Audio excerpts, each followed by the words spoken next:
we want you to realize that things are not going to manifest necessarily from one moment of not being there to suddenly a moment of being there, because you're not going to change your vibrational frequency that quickly.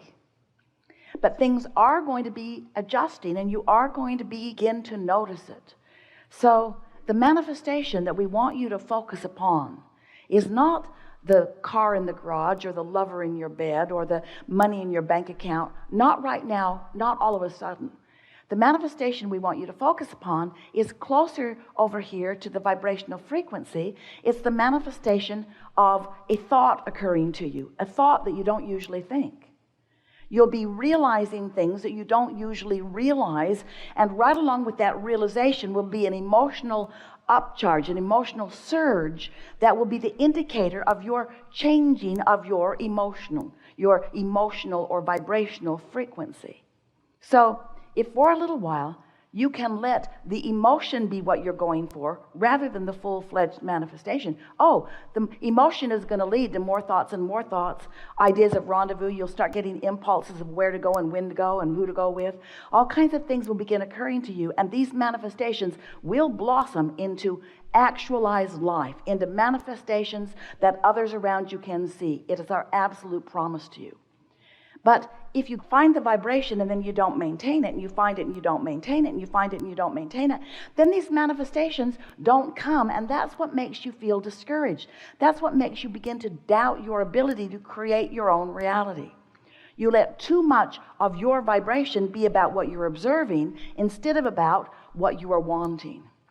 Which brings us to the most important part of this evolved discussion. We're talking about you creating your own reality, but we want you to understand that if you are living conditionally, where you are so fixated on the conditions of what is right now, the conditions of what is right now will prevent you from ever having the improved version. Because you can't offer a vibration of what is and a vibration of what is coming at the same time. If you're focused upon the absence of something that you want, that's the vibration you're practicing, and it will keep you from realizing the path. Because law of attraction is drawing all cooperative components. It's already been assembled. Your vibrational reality contains everything that you want. You've just got to get in the zone, in the vibe. You've just got to get in the vibrational frequency vicinity so that you can begin realizing. You know how sometimes when you say, oh, I just got the best idea. That's why. That's why. You let down your negative guard. For some freakish reason, you were feeling good. And in that absence of resistance, you got an idea. But most of you don't keep the idea alive by nurturing the fertile ground that allows it. Instead, you kill it with reality. You say, oh, but that's not likely. I don't know others that have done that. It hasn't been working out that way for me. You argue for your limitations by pointing out what is. And what is not the friend of what will be. Often. Sometimes it is. In other words, if what is lovely, focus on it as much as you can, and more like it will come to you. But you want to be a selective sifter about what you focus upon. So this now reality is full of conditions. And as you focus upon the conditions, the condition, whatever the condition is, I must deal with this condition. Esther twisted her knee, pulling a very heavy suitcase, and it's been bothering her, and she finds herself focusing upon the condition of her knee. Hard not to, it hurts. Hard not to, it's slowing her down. Hard not to focus on it. It is a reality that gets her attention. But what she is realizing is she can hold the sore knee with her indefinitely by giving her attention to it. And so once something is manifested, we know it's not easy to get your attention off of it. But you got to figure out some way to get your attention off unwanted, or unwanted will remain in your experience. Law of attraction says that it must. So conditions, some of them you want, some of them you don't want. But here's something that will serve you so well as you are beginning to understand the vibrational universe that you live in and the vibrational being that you are. over here is a vibration that we're going to call, in as emphatic way as we can, because we want you to remember it evermore. It is an unconditioned. It's an unconditioned. This vibrational reality is an unconditioned. And as you allow yourself to focus in a way that allows this non-physical vortex and your source energy, who is projecting thoughts to you about the path to what you want. Hear this. Your inner being knows where you stand in relationship to everything you want. Doesn't that please you? Your inner being knows where it is and is calling you to it. But you got to be in the vicinity in order to hear the impulses. So if you will just for a little while decide that rather than trying to change the condition so that you can feel better, instead you will ignore the condition and find some way to feel better, which will then cause the condition to change. Can you hear the difference? It is essential to deliberate creation. Focusing upon an unwanted condition sets a vibration that holds it in place. But being unconditional means using your willpower, that's the only way we would use willpower, to focus on something that feels better. There could be 10 subjects in your life that are important to you. And let's say 9 of them are going extremely well. But you could focus on the one thing that isn't going well. And as humans, that's what you usually do, because you're trying to find a problem and wrestle it to the ground and kill it. This universe is based upon attraction and inclusion. When you say no to something, you're actually saying yes to the thing you don't want. Yes to something you do want brings it. No to something you don't want brings it. So here is this condition that you don't want. And as you focus upon this unwanted condition, you hold yourself vibrationally apart from what you want. So if you would decide that caring about how you feel matters, it matters so much that this condition takes a second or third or fourth or fifth place. So let's say there are 10 things in your life experience that are important to you, and that one thing isn't going well. The other 9 going well. If you would focus upon the 9 things that are going well, or even one of the 9 things that are going well, that 10th thing would have to come into alignment. It would have to.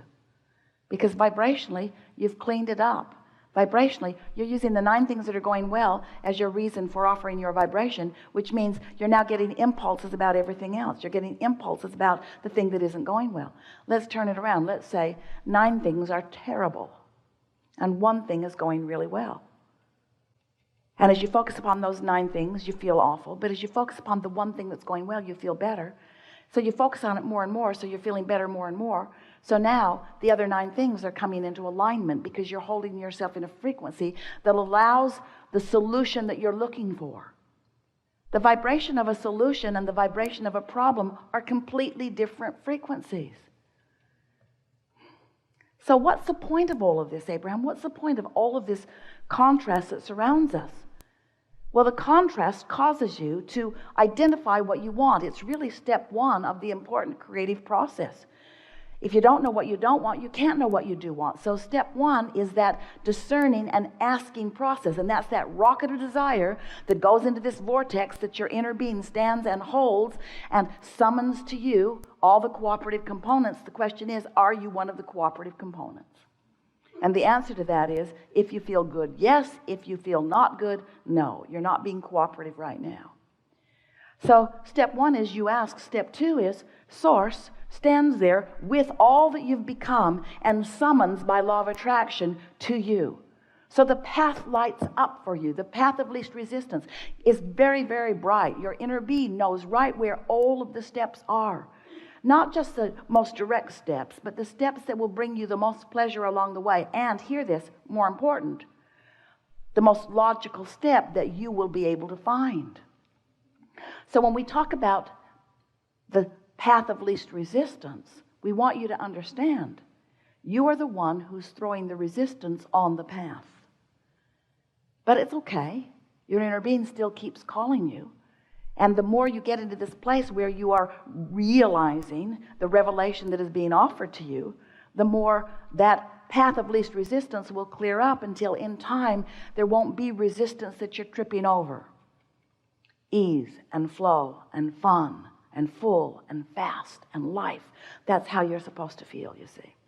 So step 1 is life causes you to ask. Step 2 is source gathers it all up, holds the frequency of it, and calls you to it constantly. When you ask, it is given. That'd make a really good book. Oh yeah. But the third step is what we're talking about with you. That is, you got to find the frequency. And you got to practice to find it, which means you got to care about how you feel. You got to find the frequency that puts you in that place of realizing, and then you're off and running. There are no limits for you. There is nothing that you cannot be or do or have. If this time-space reality has the wherewithal to inspire within you the desire, this time-space reality has the wherewithal to deliver the full manifested goods. So what we're really talking about is you finding some way to be happy in the interim between the vibrational reality and the fully manifested reality. And don't misunderstand us. Sometimes you do. Sometimes you think, oh yeah, Abraham just wants us to get happy so we don't notice the things that aren't working out for us. But that cannot be, because when you get happy, the things that you want cannot be avoided by you. They have to come, and you will realize them. And oh, what fun it is to consciously define desire and then deliberately tune your frequency by caring about how you feel, and then getting to witness the path unfolding. Such a fun path. After a little while, you'll begin to understand that the journey was what it was all about, that the destination is fleeting. Don't misunderstand. We want you to have all that stuff you want. We want you to have every bit of stuff that you want. We want you to have it. You have come into this leading edge place because manifestation is the leading edge way. We're not trying to talk you out of your manifestations. We're just wanting you to find more joy on your way to them. And so often, the things you want beat you up because you don't have them, and then you feel some sort of discouragement or blame about why you don't. Very clever. Must be my mother's fault. It's usually what you say. I think it's my mother's fault. Should have been different early on, and I would have had a much better go of it. We say, your emotions are here and now. You have control of them here and now. Stop dredging up that old stuff that doesn't apply anymore. All of your power is here and now. It's time for you to cash in your vibrational currency.